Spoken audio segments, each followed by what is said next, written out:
It was really this mention of Dickon which made Mary decide to go out, though she was not aware of it. There would be birds outside, though there would not be ponies or sheep. They would be different from the birds in India, and it might amuse her to look at them. Martha found her coat and hat for her, and a pair of stout little boots, and she showed her her way downstairs. "If tha goes round that way, tha'll come to the gardens," she said, pointing to a gate in a wall of shrubbery. "There's lots of flowers in summer-time, but there's nothing bloomin' now." She seemed to hesitate a second before she added, "One of the gardens is locked up. No one has been in it for 10 years." "Why?" asked Mary, in spite of herself. Here was another locked door, added to the 100 in the strange house. "Mr. Craven had it shut when his wife died so sudden. He won't let no one go inside. It was her garden. He locked the door and dug a hole and buried the key. There's Mrs. Medlock's bell ringing. I must run." After she was gone, Mary turned down the walk which led to the door in the shrubbery. She could not help thinking about the garden which no one had been into for 10 years. She wondered what it would look like, and whether there were any flowers still alive in it. When she had passed through the shrubbery gate, she found herself in great gardens, with wide lawns and winding walks with clipped borders. There were trees and flower beds and evergreens clipped into strange shapes, and a large pool with an old grey fountain in its midst. But the flower beds were bare and wintry, and the fountain was not playing. This was not the garden which was shut up. How could a garden be shut up? You could always walk into a garden. She was just thinking this when she saw that, at the end of the path she was following, there seemed to be a long wall, with ivy growing over it. She was not familiar enough with England to know that she was coming upon the kitchen gardens, where the vegetables and fruit were growing. She went toward the wall and found that there was a green door in the ivy, and that it stood open. This was not the closed garden, evidently, and she could go into it. She went through the door, and found that it was a garden with walls all round it, and that it was only one of several walled gardens which seemed to open into one another.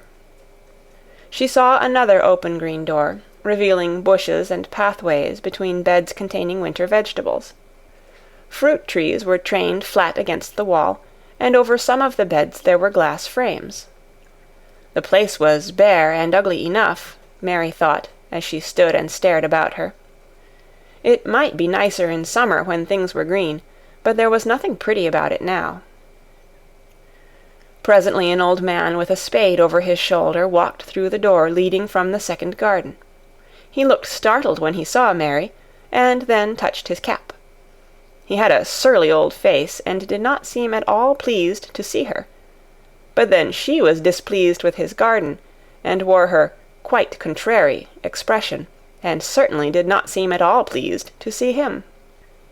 "What is this place?" she asked. "One of the kitchen gardens," he answered. "What is that?" said Mary, pointing through the other green door.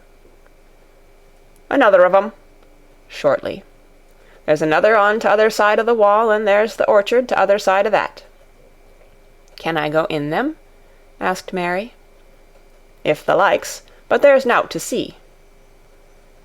Mary made no response. She went down the path and through the second green door. There she found more walls, and winter vegetables and glass frames. But in the second wall there was another green door, and it was not open. Perhaps it led into the garden which no one had seen for 10 years. As she was not at all a timid child, and always did what she wanted to do, Mary went to the green door and turned the handle. She hoped the door would not open, because she wanted to be sure she had found the mysterious garden. But it did open quite easily, and she walked through it, and found herself in an orchard. There were walls all round it also, and trees trained against them, and there were bare fruit trees growing in the winter-browned grass, but there was no green door to be seen anywhere. Mary looked for it, and yet, when she had entered the upper end of the garden, she had noticed that the wall did not seem to end with the orchard, but to extend beyond it, as if it enclosed a place at the other side.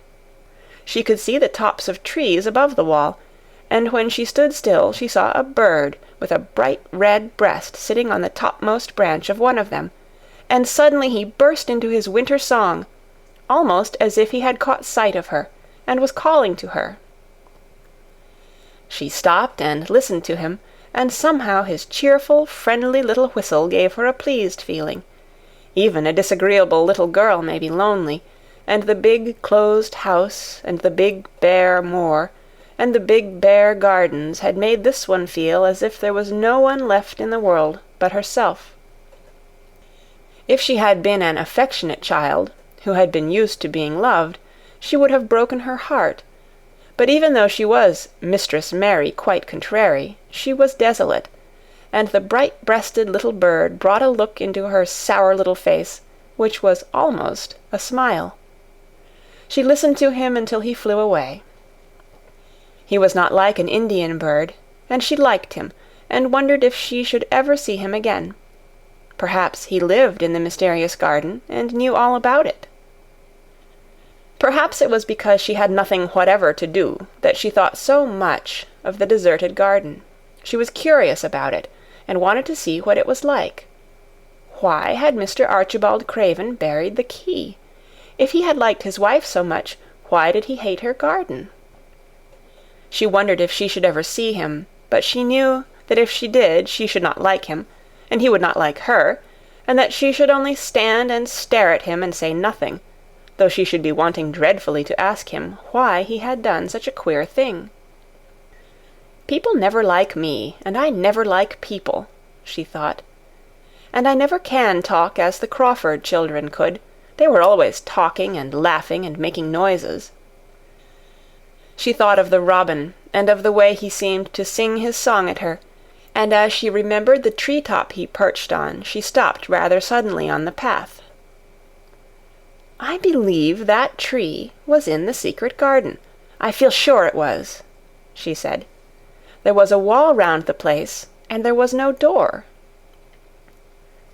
She walked back into the first kitchen garden she had entered, and found the old man digging there. She went and stood beside him, and watched him a few moments in her cold little way. He took no notice of her, and so at last she spoke to him. I have been into the other gardens, she said. There was nothing to prevent thee, he answered crustily. I went into the orchard. There was no dog at the door to bite thee, he answered. There was no door there into the other garden, said Mary. What garden? He said in a rough voice, stopping his digging for a moment. The one on the other side of the wall, answered Mistress Mary. There are trees there. I saw the tops of them. A bird with a red breast was sitting on one of them, and he sang. To her surprise, the surly old weather-beaten face actually changed its expression. A slow smile spread over it, and the gardener looked quite different. It made her think that it was curious how much nicer a person looked when he smiled. She had not thought of it before. He turned about to the orchard side of his garden and began to whistle, a low, soft whistle. She could not understand how such a surly man could make such a coaxing sound. Almost the next moment a wonderful thing happened. She heard a soft little rushing flight through the air, and it was the bird with the red breast flying to them, and he actually alighted on the big clod of earth quite near to the gardener's foot. Here he is, chuckled the old man, and then he spoke to the bird as if he were speaking to a child. Where has thou been, the cheeky little beggar? He said. I've not seen thee before to-day. Has thou begun the courtin' this early in the season? Thou'rt too forrard. The bird put his tiny head on one side and looked up at him with his soft bright eye, which was like a black dewdrop. He seemed quite familiar, and not the least afraid. He hopped about and pecked the earth briskly, looking for seeds and insects. It actually gave Mary a queer feeling in her heart, because he was so pretty and cheerful, and seemed so like a person.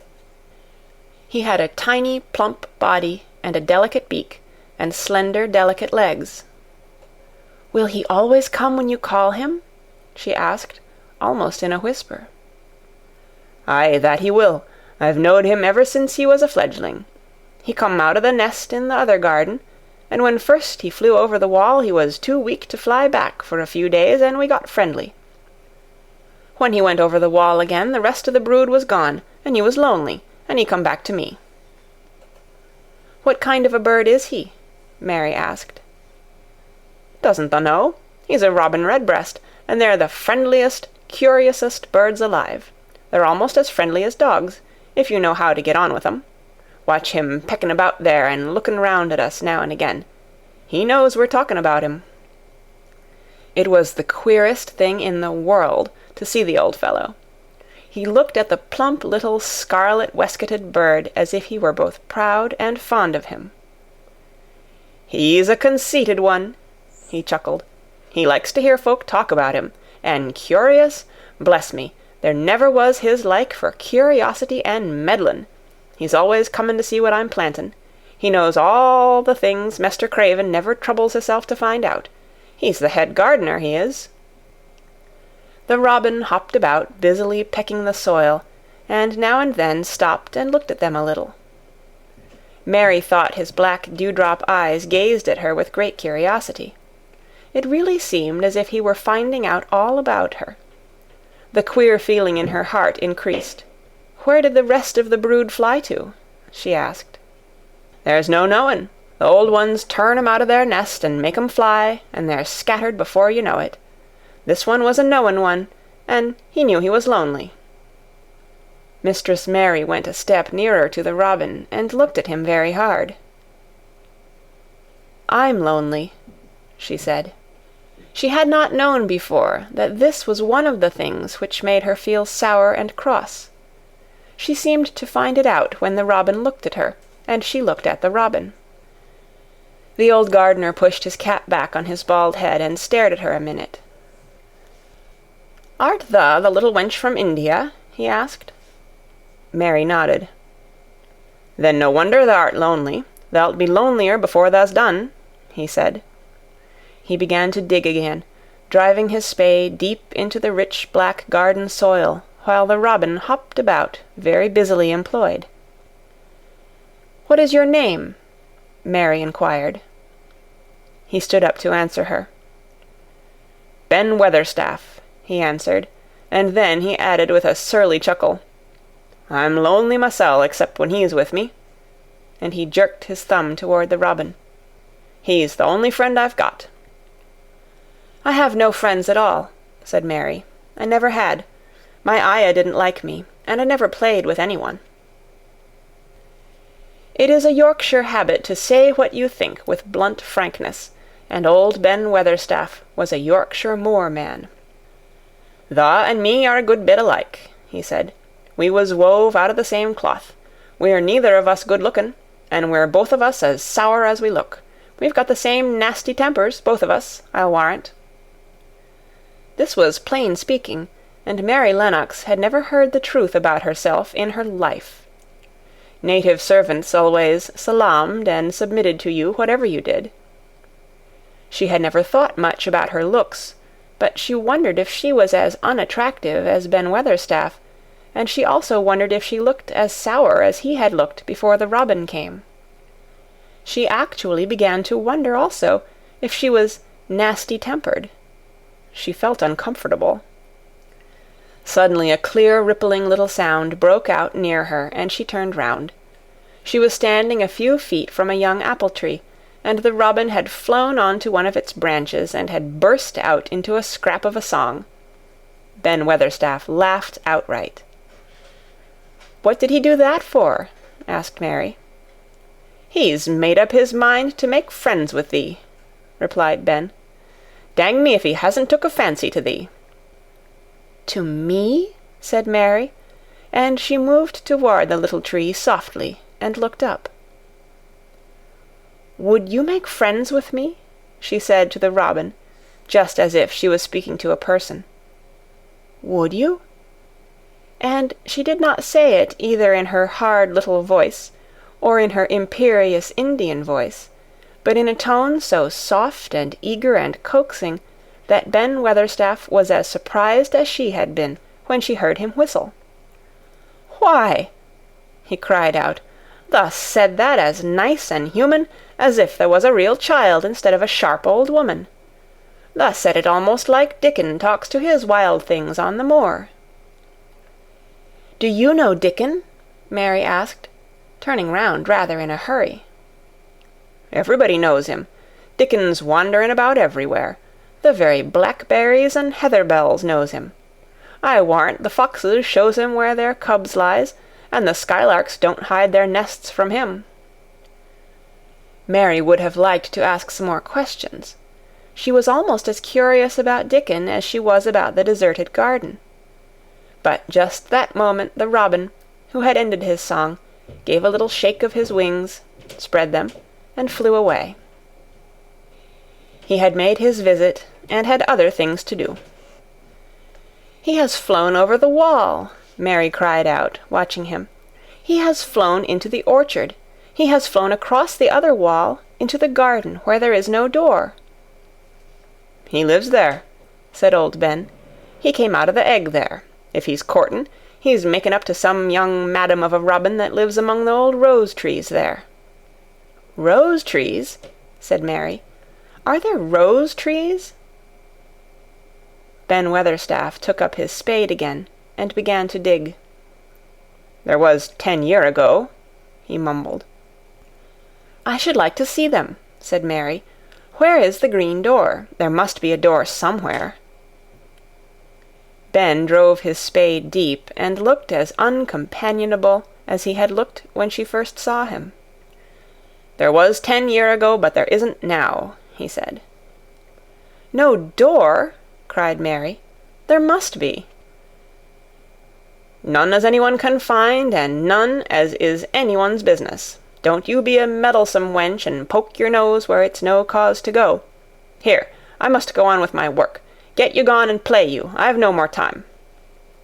And he actually stopped digging, threw his spade over his shoulder, and walked off, without even glancing at her or saying good-bye. End of Chapter 4.